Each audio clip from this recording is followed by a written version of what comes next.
memasuki 20-an ini kayaknya memasuki hidup yang mulai banyak kejutan gitu.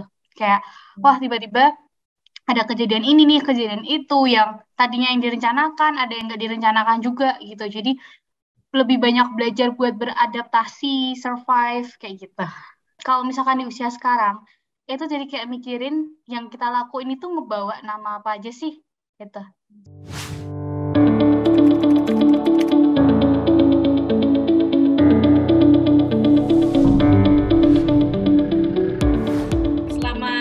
Sore teman-teman pendengar podcast YXZ, selamat datang kembali di acara ngobrol-ngobrol santai lintas generasi X, Y, dan Z gitu ya. Nah, kali ini kedatangan tamu istimewa dari dua teman muda saya ini, ada Ine dan ada Rian, yang hari ini dengan kesediaannya mau ngobrol dengan saya gitu ya, yang senior gitu, yang secara usia jauh gitu, untuk ngobrol-ngobrol tentang bagaimana sih rasanya menjadi 20-an gitu ya.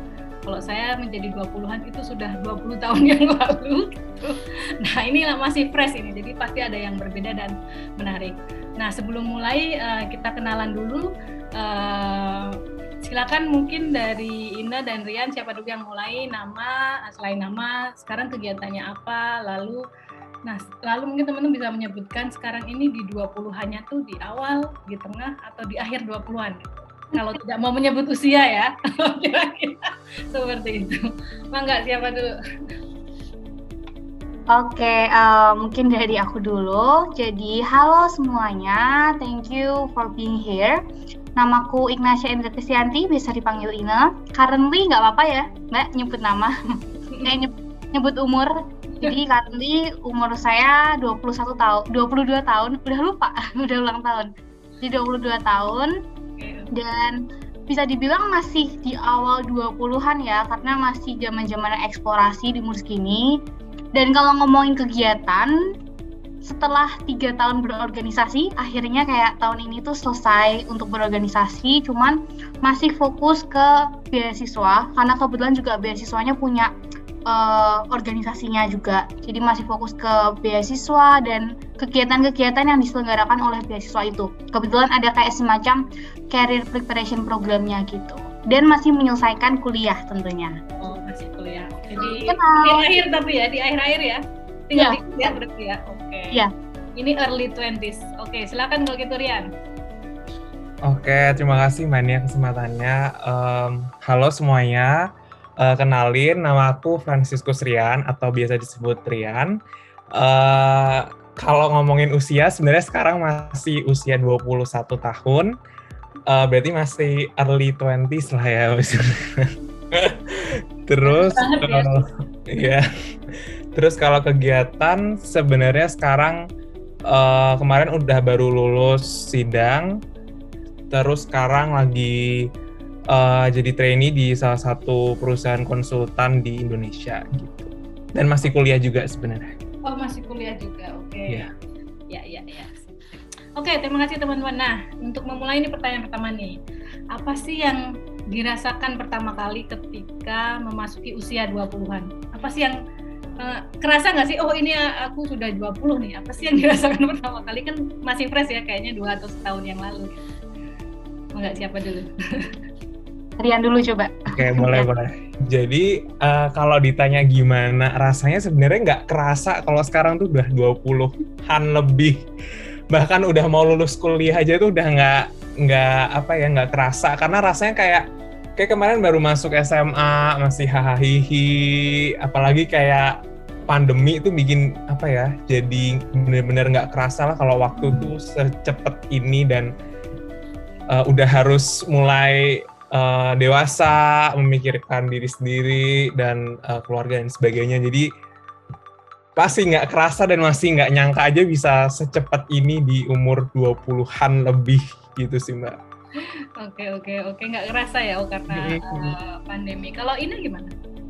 Kalau saya tuh ngomongin 20-an malah jadi ingat kata-kata teman saya, namanya itu dia itu nyebutin kayak hidup itu penuh kejutan, dan keinget kata-kata itu kayak wah 20-an tuh isinya kayak gitu, walaupun mungkin tahun-tahun berikutnya bakal juga banyak kejutan, cuman memasuki 20-an ini kayaknya memasuki hidup yang mulai banyak kejutan gitu, kayak wah tiba-tiba ada kejadian ini nih, kejadian itu yang tadinya yang direncanakan, ada yang nggak direncanakan juga gitu. Jadi lebih banyak belajar buat beradaptasi, survive kayak gitu.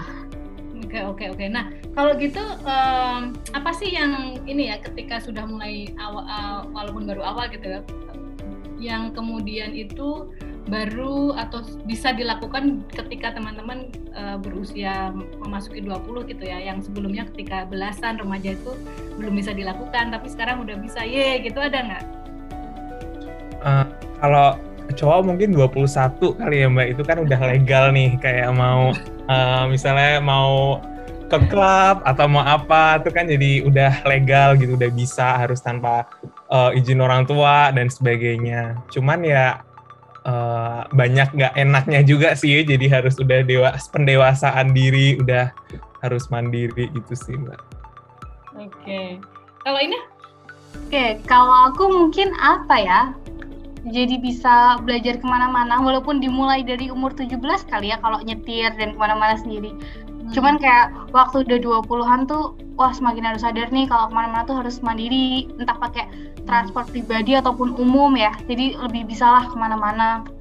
And then apa ya, untuk karena saya suka nonton film kayaknya jadi kayak lebih banyak varian film juga yang bisa ditonton ya semakin kesini. Oh iya. Ikulnya gitu ya, kalau buat Rian wah bisa ke klub, bisa lain-lain juga gitu ya. Kalau Ina selain bisa nyetir juga bisa nonton yang macam-macam gitu, yang iya gitu. Oke. Tapi lalu sebaliknya kalau yang kalian merasa ada yang hilang gitu ya ketika pas remaja itu dengan senang hati dilakukan tapi sekarang itu sudah nggak bisa dilakukan lagi, itu kalau itu apa? Ada nggak? Mungkin dulu waktu masih SMA atau SMP ya, masih belasan lah, itu kan masih enak lah, masih istilahnya anak sekolahan yang masih dibimbing orang tua, masih banyak dapat mungkin privilege yang mungkin sekarang udah harus mulai ditinggalkan. Jadi rasanya kangen juga sih masa-masa belasan yang hahaha, belum ada nih beban, duh nanti lulus kuliah kemana ya, duh ini habis ini kerja apa ya dan sebagainya. Nah itu masih belum ada dan masih santai aja gitu hidup. Tapi kalau sekarang tuh udah aduh berat gitu sih. Berat ya, jadi dewasa itu berat ya. Ina gimana kok Ina? Aku mungkin lebih ke ini ya, jadi kepikiran nih Mbak Nia sama teman-teman. Kalau misalkan di usia sekarang itu jadi kayak mikirin yang kita lakuin itu ngebawa nama apa aja sih gitu. Jadi maksudku kalau misalkan sebelumnya waktu masih belasan, kalau tadi Rian bilang kayak bisa lebih hihi, ya itu benar, dapat privilege, ya itu benar, privilege sebagai anak. Cuman kalau sini kayak kalau aku ngeposting ini, apalagi sekarang kan semuanya sosial media ya, kalau aku ngeposting ini itu membawa pengaruh nggak ya ke nama baik suatu instansi, organisasi atau universitas? Karena kan meskipun kita sebagai mahasiswa berarti kita juga merupakan perwakilan kan dari universitas kita gitu. Terus habis itu kayak misalkan kalau aku ketemu sama orang-orang kayak gini, mungkin ada saatnya kita dapat kesempatan ketemu sama orang-orang penting atau ketemu sama orang-orang yang dipandang tuh. Nah di situ jadi harus lebih ngelihat nih gimana cara bicara kita. Nggak bisa lagi kayak ya udah aku mau semua. Jadi ya bisa, kita harus selalu bisa mengekspresikan diri, cuman kayak kita harus ngatur-ngatur gimana supaya hasilnya tuh baik gitu, tidak merugikan siapapun gitu. Oke. Wah ini ada yang sama ya. Jadi kebebasan untuk gak ada beban itu yang hilang gitu ya. Bebannya macam-macam.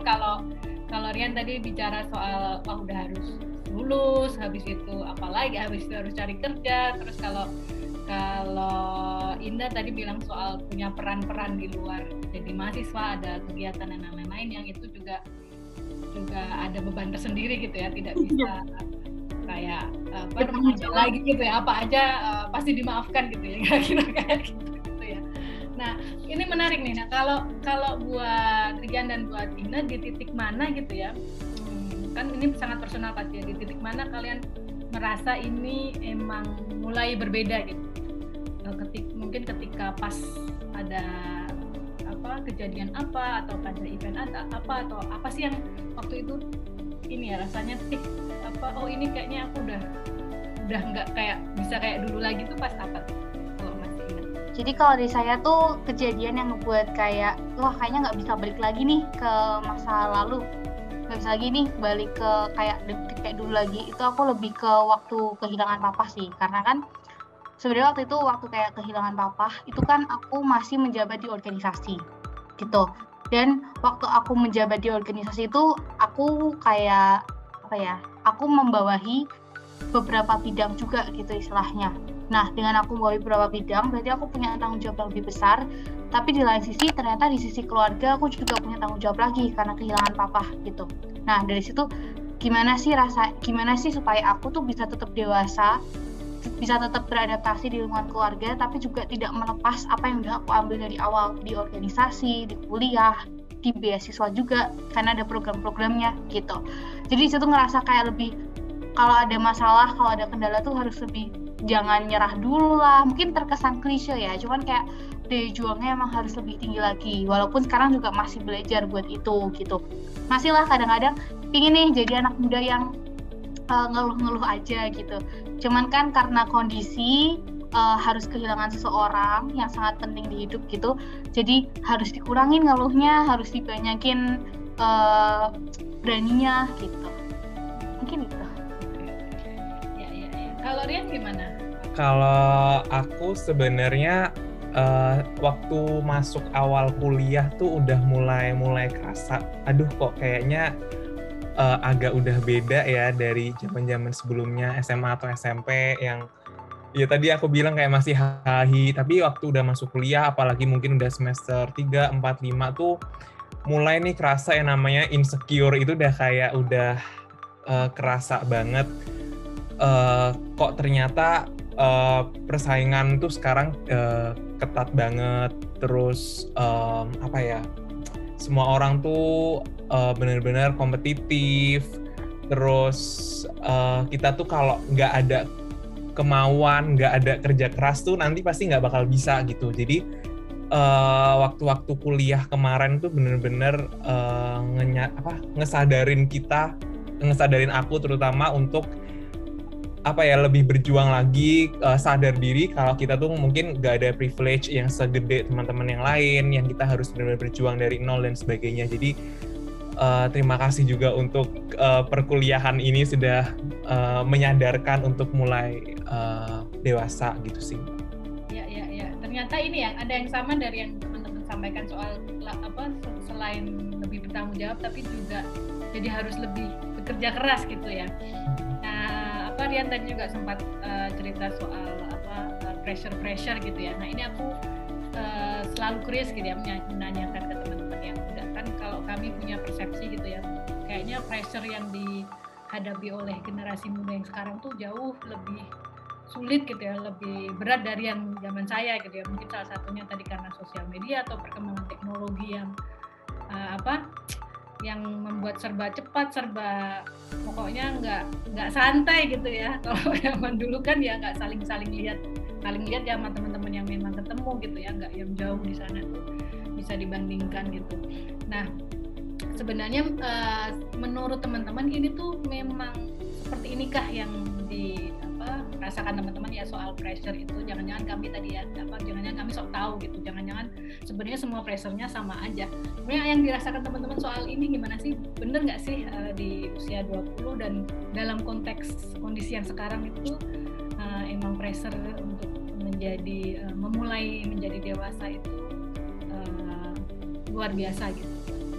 Oke, mungkin kalau misalkan ngomongin kayak pressure-nya luar biasa, aku belum berani bilang kayak gitu, karena kayak masih banyak nih masa-masa yang harus dilalui. Aku juga lihat di sosial media, misalkan ada teman-teman yang usianya udah 25 ke atas atau 30-an yang ngerasain kayak gimana sih susahnya di umur tersebut gitu kan. Nah, dari ngelihat sosial media itu, tadinya yang berpikiran kayak, oh ternyata di umur atas kita tuh lebih susah lagi ya. Itu aku coba ubah mindsetku gitu. Buat mikir kayak, Oh, berarti kesusahanku di tahun ini itu jadi bekal biar aku lebih kuat lagi ngadepin ke depannya. Karena ternyata juga nggak mudah kan setelah melihat sharing-sharingnya teman-teman di sosial media gitu. Tapi kalau ngomongin tadi kayak gimana sih rasanya di 20-an ini? Aku pribadi kemarin tuh habis ngomong sama salah satu mentorku juga yang lainnya di Career Preparation Program. Terus kayak aku cerita gimana sih rasanya kayak insecure misalkan ngelihat misalkan teman aku udah jadi di management trainee nih atau udah di company tertentu, terus kayak oh aku masih di sini misalkan, masih di titik yang berbeda, mungkin ada perasaan kayak bukan jealous ya, jadi kayak aku tidak selalu ingin posisi orang lain, aku tidak menginginkan posisi mereka, tapi apakah aku sudah cukup puas sih di posisiku? Terkadang ada pilihan kayak gitu, apakah aku harus mengejar mereka atau aku cukup ya udah jalan aja di ruteku sendiri. Jadi pasti ada perasaan bimbang yang ngebuat umur 20-an ini kalau sering disebut tuh galau-galau gitu, Mbak. Jadi kayak sebenarnya kita maunya apa? Itu kita masih cari, kita masih explore. Bahkan kalau misalkan aku melihat teman-teman aku yang sukses, ketika ditanya juga ya mereka masih explore, masih suka bingung gitu. Jadi menurut aku kebingungan ini wajar ya di umur 20-an, dan sosial media memang ada ya bisa membuat kita menjawab pertanyaan, ada juga berita atau konten di media sosial yang membuat kita makin bingung gitu. Jadi gimana sih pinter-pinternya umur 20-an ini menurut aku ya, itu kayak gimana pinternya kita itu untuk bisa mengenali diri kita gitu sambil nge-explore. Jangan sampai kita nge-explore, semakin banyak nge-explore malah kayak bingung dan nggak menemukan outputnya gitu. Tapi mungkin dari Rian ada banyak nih yang bisa ditambahin. Sebenarnya setuju banget sih sama yang Ina udah bilang sebelumnya.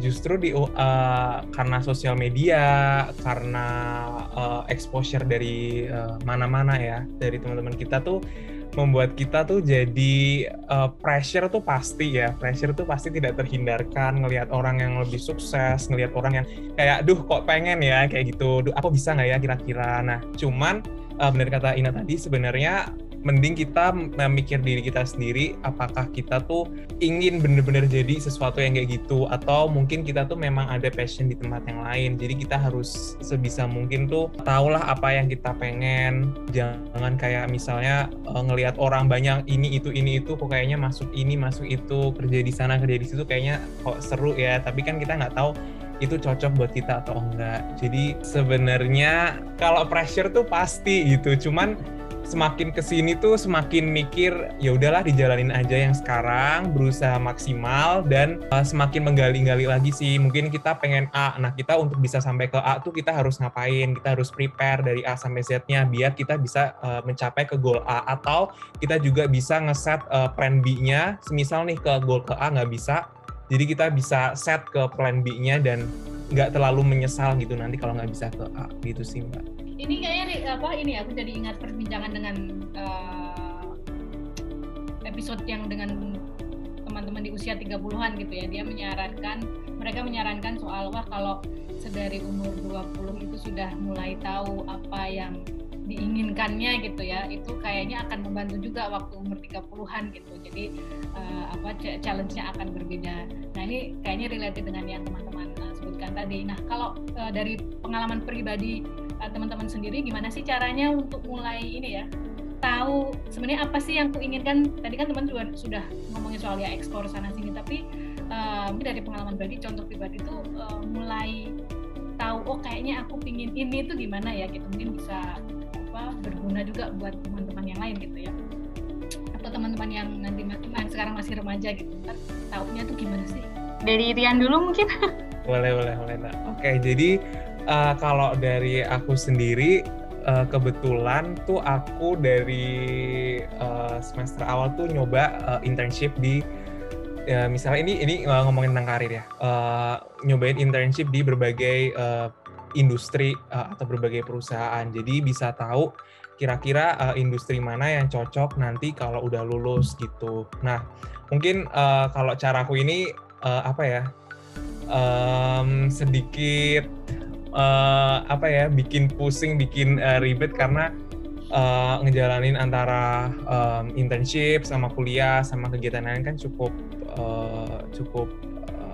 pusing gitu ya. Jadi dari internship ini, tapi sebenarnya aku bisa dapat banyak insight, banyak pandangan baru. Oh ternyata misalnya di industri banking kayaknya kok aku nggak cocok ya, karena mungkin dari budaya kerjanya atau mungkin dari kerjaannya dan sebagainya. Terus misalnya waktu aku coba di industri FMCG gitu, kok ternyata pace kerjanya dan workload-nya kok kayaknya aku cocok ya gitu. Kayak mereka perusahaannya punya value yang benar-benar sesuai nih sama vision dan mission yang pengen kita dapat nanti kalau kita kerja nih waktu udah lulus. Nah, jadi kalau dari aku sih sebenarnya dengan kita ikut internship atau misal kita juga punya mentor, punya kakak tingkat yang kita selalu bisa tanya-tanya, kita bisa selalu curhat, aku pengen industri ini tapi kayaknya kok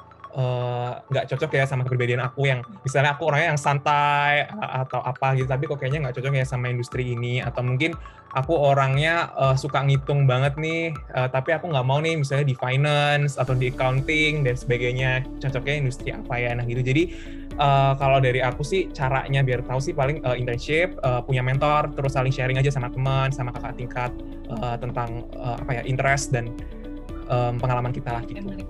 Ini ya, siap-siap untuk sudah menyiapkan diri untuk sibuk gitu ya ketika kuliah ya, untuk cari tahu apa yang dimau ya. Pusing resikonya gitu ya, tapi itu worth untuk dilakukan ya. Sekarang udah jadi lumayan tahu gitu yang dimau gitu. Kalau ini gimana pengalamannya? Oke. Kalau Rian kan mungkin lebih kayak ke nyoba-nyoba internship and then juga tanya-tanya mentor. Aku setuju banget soal gimana sih kita harus punya mentor, karena selama aku menerima beasiswa ada kayak program-program juga, dan di program itu juga menjelaskan kita tuh juga penting nih buat punya mentor, karena mentor itu bisa memberikan kita nasihat-nasihat, entah itu mentor kehidupan atau mentor karir gitu. Nah, waktu aku masuk kuliah, kalau based on my experience sendiri, aku memang dari awal tuh udah pingin kayak kuliah yang membuat aku tidak terlalu serius ke kuliah. Maksudnya gimana ya? Kuliah itu serius, tapi masih adalah waktu yang cukup banyak untuk aku sediain ke hal yang lain gitu. Makanya aku pilih bidang tuh sebenarnya komunikasi, karena kalau teman-teman tahu juga kuliah di komunikasi di yang aku tempatin itu, kita itu kuliahnya tuh nggak melulu soal ngehafalin teori atau apa, tapi kita bikin project, lebih kayak yang membutuhkan kreativitas, walaupun juga pastinya ada ya hal tentang teori dan semacamnya. Intinya adalah aku melihat nih, kalau kuliah di sini aku masih bisa coba hal lain, yaitu berorganisasi. Nah, experience aku itu lebih ke organisasi, dan kalau di organisasi itu aku diajarin buat apa yang aku ambil di tahun itu, aku harus ensure itu berguna untuk tahun kedepannya. Jadi punya long term planningnya. Nah, long term planningnya ini aku coba lihat berarti paling dekatnya tuh ke pekerjaan. Misalkan aku di organisasi itu nyoba di daerah HR. Jadi walaupun aku intern cuma sekali, tapi seenggaknya aku tahu misalkan aku 2 tahun di bidang HR di organisasi itu, jadi aku melihat nih, susah senangnya di HR tuh kayak gimana ya. Walaupun belum sama persis dengan yang di company gitu. Jadi itu pun juga aku ngelihat organisasi ini ngebuat aku bisa lihat nggak dunia kerja itu kayak gimana gitu. Jadi pintar-pintar juga kita semua cari lingkungan organisasi yang bisa mengajarkan kita tentang karir di pekerjaan nanti.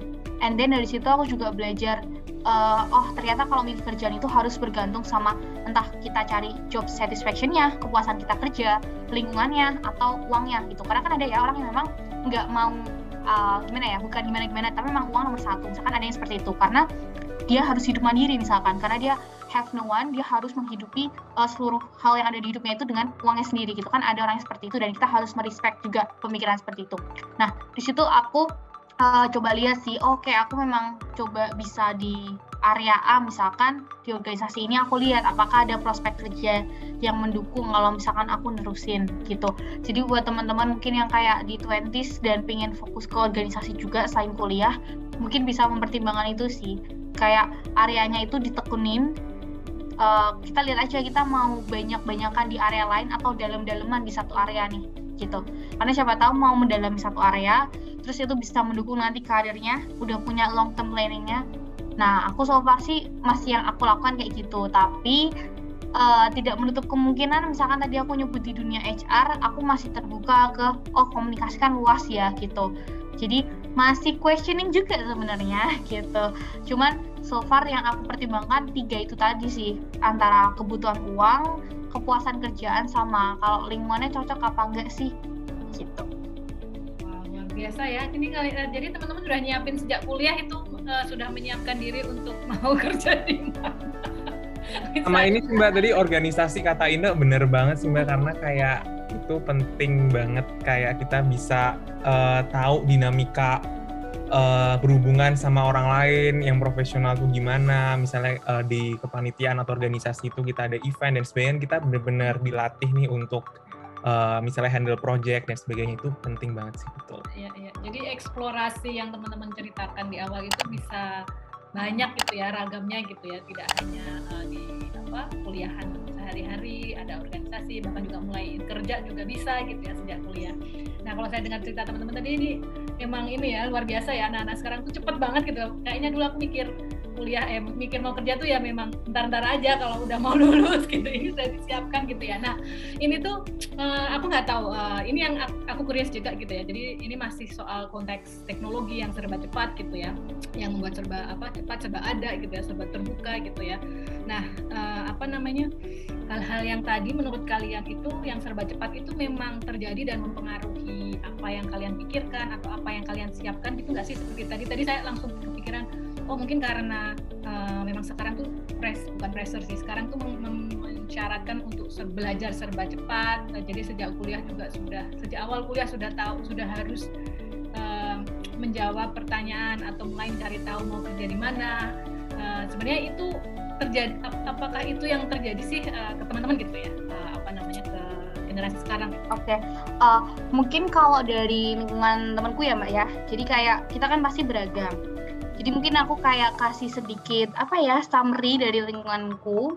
Kalau di aku mungkin ada berbagai macam pilihan. Kalau teman-teman nggak tertarik berorganisasi atau nggak tertarik buat aku pengen cepet-cepet cari intern nih, misalkan kayak gitu. Kalau Rian kan tadi banyak banget internnya. Kalau aku lebih fokus ke organisasi. Nah sebenarnya kalau aku lihat dari lingkunganku itu ya ada opsi lainnya gitu yang bisa teman-teman coba. Kalaupun mau ibaratnya cepat belajar, cepat mikirin kerjaan, tapi pengen opsi yang lain nih gitu. Ada yang dia ambil part-time job misalkan. Banyakin karya-karya seni, jadi kerja untuk dirinya sendiri juga, dan ya udah dia menjualkan. Sekarang teknologi juga banyak sekali bisa digunakan ya. Jadi menurut aku jangan membatasi diri lah. Cuman kalau dulu aku masuk kuliah, pandangan aku tuh cuma antara ikut lomba atau organisasi, masih sangat sempit gitu. Nah, aku harap di zaman yang teknologinya juga udah makin canggih ini, teman-teman juga makin tahu ada banyak banget opportunity yang nggak itu aja kok gitu. Kalau misalkan aku bisa ngulangin kuliah lagi atau S2 deh misalkan, atau yang ngulangin kuliah misalkan, mungkin aku bisa coba yang lainnya, misalkan di bidang seni tuh bisa ngeksplor apa aja sih gitu, gabung ke komunitas-komunitas seni. Terus apa sih yang perlu dipersiapkan misalkan mau masuk ke dunia-dunia yang membutuhkan karakteristik fisik misalkan, atau membutuhkan lebih ke intelektualnya gitu. Terus koneksinya aku harus dapat dari mana aja, aku bisa kenalan sama siapa aja, mungkin lebih banyak riset-riset lagi sih gitu. Mungkin dari Rian bisa nambahin. Sebenarnya bener setuju banget sama yang Ina udah bilang, kayak dengan perubahan yang cepat gitu ya, teknologi dan sebagainya, itu justru banyak hal atau opsi yang mungkin dulu tuh nggak kita pikirin, kayak contohnya di Ina bilang part time atau seni dan sebagainya. Nah, kalau menurut aku sebenarnya dengan perubahan teknologi, apalagi di masa pandemi ini ya, benar-benar semua tuh serba dinamis, semua tuh bisa kita lakuin. Misalnya yang awalnya nih kita nggak bisa yang namanya mungkin kuliah sambil kerja, sambil bisnis, sambil ngajar, sambil apa dan sebagainya, itu sekarang tuh bisa semuanya tuh dijadiin satu, karena kita lebih fleksibel, kita lebih dinamis dengan bantuan teknologi. Kan banyak nih orang tuh yang bilang double device, triple device, jadi kayak dalam satu waktu tuh kita bisa sampai 3 device untuk ngehandle semua kesibukan yang ada gitu.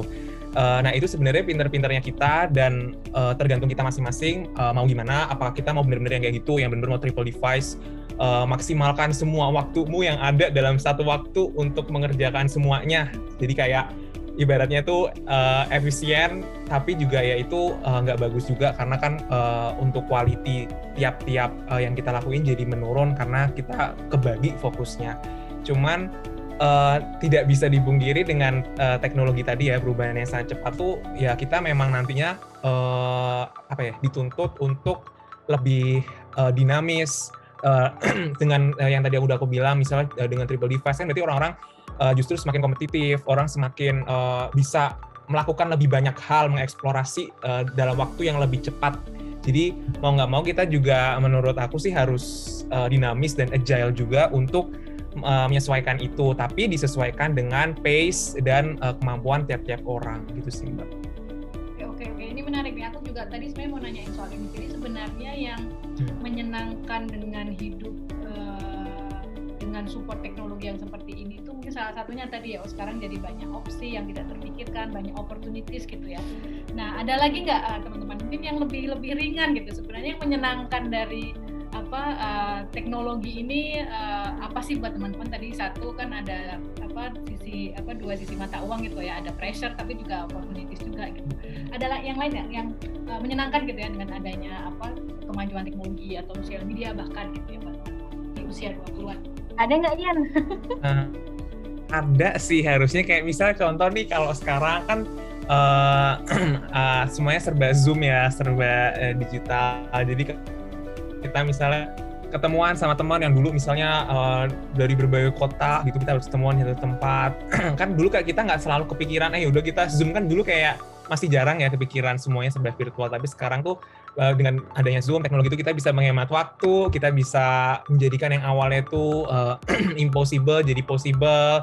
Yang penting misalnya kita bisa ketemuan dulu, nggak harus yang fisik, tapi bisa virtual dulu. Terus kita bisa jalan-jalan virtual gitu lewat Zoom, kan sekarang lagi lumayan happening. Terus bisa main game bareng lewat Zoom. Jadi hal-hal yang dulu mungkin orang-orang nggak terlalu concern dan pikirkan, tapi sekarang tuh mau nggak mau dan bisa jadi kayak kebiasaan, dan itu menyenangkan juga karena bisa hemat waktu, hemat biaya, efisien tenaga dan sebagainya.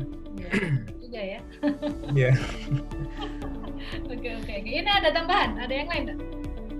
Kalau dari aku mungkin lebih kayak ke kita semakin terbantu nih karena teknologi. Maksudnya yang dulu misalkan mau buka bisnis, mau buka usaha, jadi kayak mikir dulu nih berapa kali, 10 kali gitu. Kalau sekarang sesimpel kamu punya TikTok, punya Instagram, jualin usaha kamu, tinggal kirim lewat ya apapun lah platform bisa digunakan gitu.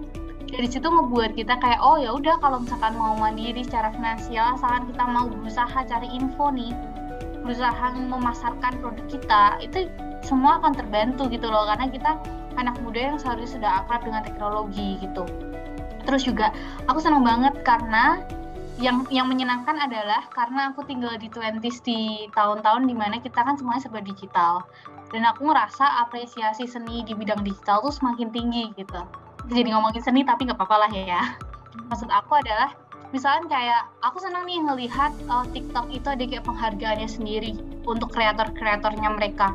Menurut aku itu salah satu bentuk, walaupun aku bukan anak-anak TikTok yang suka bikin video di TikTok, belum lah ya.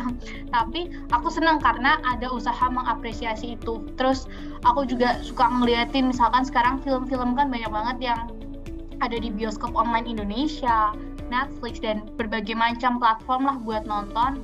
Terus dari situ juga tetap ada penghargaannya gitu, dan aku ngeliat di sini apresiasi bukan hanya terhadap seni ya, tapi apresiasi terhadap berbagai bidang itu juga jadi semakin tinggi gitu, karena kan kayak lebih mudah karena ada platformnya itu tadi gitu sih mungkin.